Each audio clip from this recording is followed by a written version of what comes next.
সরিতা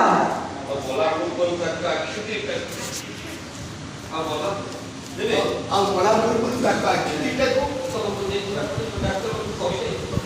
ଯିବା ପାଇଁ ଡାକ୍ତରକୁ କହିଦେଲେ ଆଜି ତାକୁ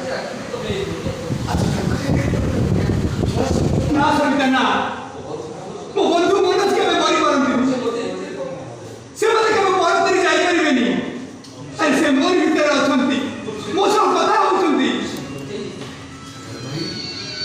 ତାକୁ କହିଦିଅ ସରିତା ଏ ସରିତା ସାଗର ନୁହେଁ ସେ ମନୋଜ ରାୟଙ୍କ ସ୍ତ୍ରୀ ଆଉ ମୁଁ ତମକୁ ନେଇ ସଂସାର କରିବାକୁ ଚାହେଁ ନା ସାଗର ଭାଇ ନାହିଁ ସରିତା କାହାରିକି ନେଇ ସଂସାର କରିବାକୁ ଚାହେଁ ମୁଁ ହଉଛି ଗୋଟେ ଅନେକ ମୁଁ ଗୋଟେ ଡାହାଣୀ ଏ ଡାହାଣୀର କି ଯାହା ଉପରେ ପଡ଼ିଛି ତା ସଂସାରଟା ନଷ୍ଟ ହେଇଯାଏ ମରିବାକୁ ଚାହେଁ ସାଗର ଭାଇ ମରିବାକୁ ଚାହେଁ ବଢ଼ିଆ ଭୟାନକ ରୋଲ୍ ମାନେ କ'ଣ ଯାତ୍ରାରେ ବି ଏମିତି ରୋଲ୍ ନାହିଁ ପାଥେଟି ରୋଲ୍ଟା ମସ୍ତ ହେଇଛି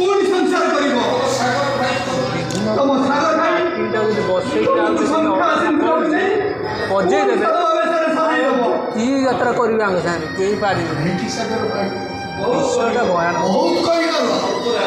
ଭଲ ବିଷୟ ପଇସା ଉଠିଯିବ ଏଇସବୁ ଯାତ୍ରା ଫ୍ୟୁଜ୍ ଫ୍ୟୁଜ୍ କରିଥିଲେ ଯାତ୍ରାକୁ ହାଇଲାଇଟ୍ କରିଦିଅନ୍ତି ସେମାନେ ମନୋଜ ରାୟଙ୍କ ସ୍ତ୍ରୀ ଏସବୁ ଜାଣିବା ପରେ ବଢ଼ିଆ ତମେ ଏ କଥା କହିବାକୁ ତମ ବିବେକ ଲୋକ କାନ୍ଦିବେ ଦେଖେ ଯଦି ରୋଲ୍ ଭଲ ହବ ଲୋକ କାନ୍ଦିବେ ନାଇଁ ତାମାନେ ସାଗର ରାୟକୁ ଚିହ୍ନେ ନା କି ଜାଣେ ନା ଆଉ ସାଗର ରାୟ ସହିତ କୌଣସି ସମ୍ପର୍କ ନାହିଁ କି ସାଗର ରାୟ ସହିତ କୌଣସି ସମ୍ପର୍କ ତାହେଲେ ସେଦିନର ଆମ ଭଲ ପାଇବା ସତ ଆଉ ଏ କଥା ବି ସତ ଆମ ଗ୍ରାମ ଦେବତୀ କି ସାକ୍ଷୀ ରଖି ତମେ ମୋ କଥାରେ ସିନ୍ଦୁର ଦେଇଥିଲ ଆଉ ଏ କଥା ବି ସତ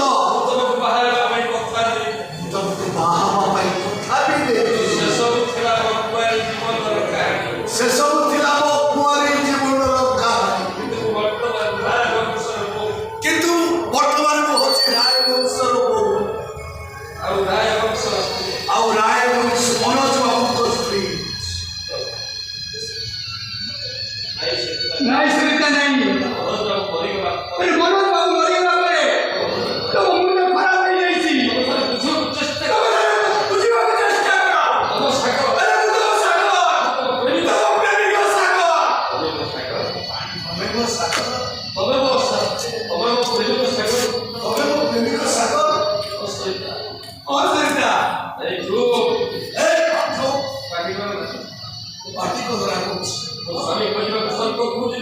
ମୋ ସ୍ୱାମୀକି ଖୋଜିବାକୁ ମୁଁ ସତ ଖୋଜିବି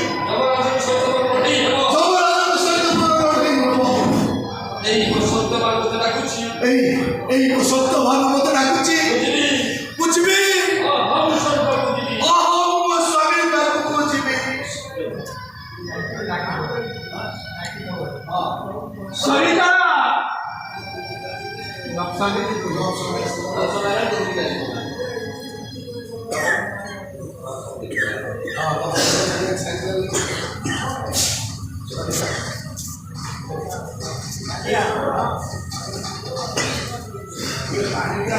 ମୁଁ ବର୍ତ୍ତମାନ କ'ଣ କରିବି ବିଶୁ ଘୋଷକି ମୋ ପଛରେ ମତେ ପୁଣି ପାଇଲେ ସେମାନେ ପାଗଳ ଇଞ୍ଜେକ୍ସନ ଦେଇ ପାଗଳ କରିଦେବେ ମୁଁ ପାଗଳ ନୁହେଁ ମୁଁ ଗୋଟେ ଭଲ ମଣିଷ ମୁଁ ଭଲରେ ବଞ୍ଚିବାକୁ ଚାହେଁ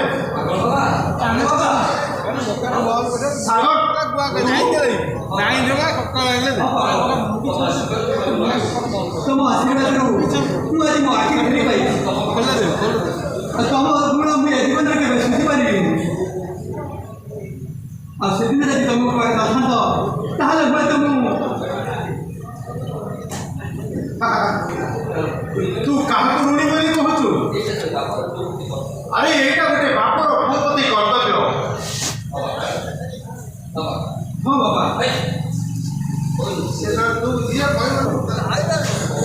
ତୁ କାହାକୁ ଋଣୀ ବୋଲି କହୁଛୁ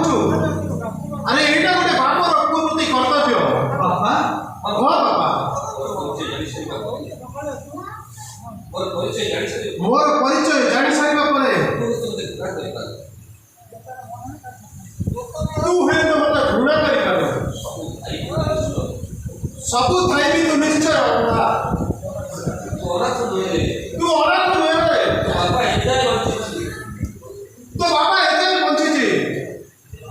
ମୋ ବାପା ଏଯାଏ ବଞ୍ଚିଛନ୍ତି? ଆପଣ ସତ କହୁଛନ୍ତି ପାଗଳ ବାବା? ହଁ ସତ। ତାହେଲେ ସେ ଏବେ କେଉଁଠି? ମୋତେ ଟିକେ ତାଙ୍କ ପାଖକୁ ନେଇଚାଲ ପାଗଳ ବାବା। ଆରେ ପାଗଳା ମୁଁ ପାଗଳ ବାବା ନୁହେଁ ରେ। ମୁଁ ପୁରା ତୋ ବାପା ପରମାଣୁ ରାୟ। ତମେ ମୋ ବାପା? ହଁ ସାଙ୍ଗ ମୋତେ ବାପା ବୋଲି ଥରଟେ ଡାକେ। ନା ଆସଷ୍ଟି ନା ହବ ବାପା ବୋଲି ବାପା ପରମାଣୁ ରାୟ ପୁରା ବଡ଼